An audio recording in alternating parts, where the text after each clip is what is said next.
Brum brum brum, nandito na naman si Machong Brum Brum. Ha ha ha! Hi mama, ha ha ha! Mga kabrum brum, may nakita na naman tayong tutulog sa tabi ng kalsada. Bigyan na naman natin ito ng pagkain, let's go!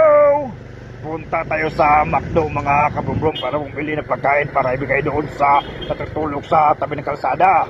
Katulong na naman tayo ngayong gabi mga kabrum brum doon sa natutulog sa tabi ng kalsada. Kabigay na naman tayo ng pagkain at saka pera mga kabrum-brum. At least man lang sa ganitong paraan nakatulong tayo. At may napasaya na naman tayo ngayong gabi mga kabrum-brum. Let's go mga kabrum-brum, bibili natin ng pagkain. Let's go! Dito na tayo sa may McDo mga kabrum-brum. Bibili na tayo ng pagkain para ibigay doon sa natutulog sa tabi ng kalsada. Let's go mga kabrum-brum. Pasok na tayo para bumili ng pagkain. Let's go! Dito na tayo mga kabrum-brum, pipili na tayo ng pagkain. Let's go!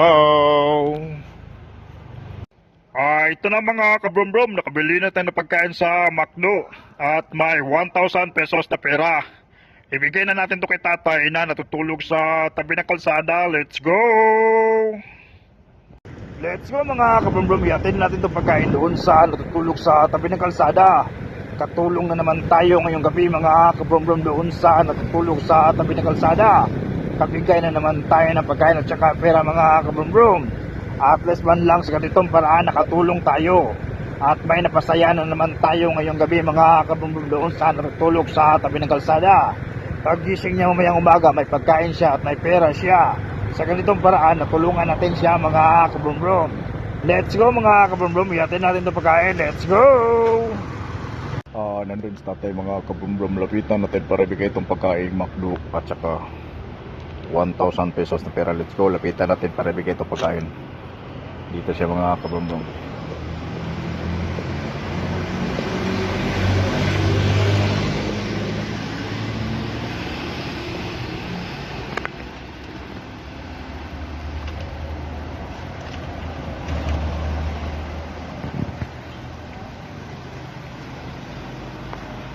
Let's go mga kabrum-brum, bigay natin pagkain kay tatay. Let's go.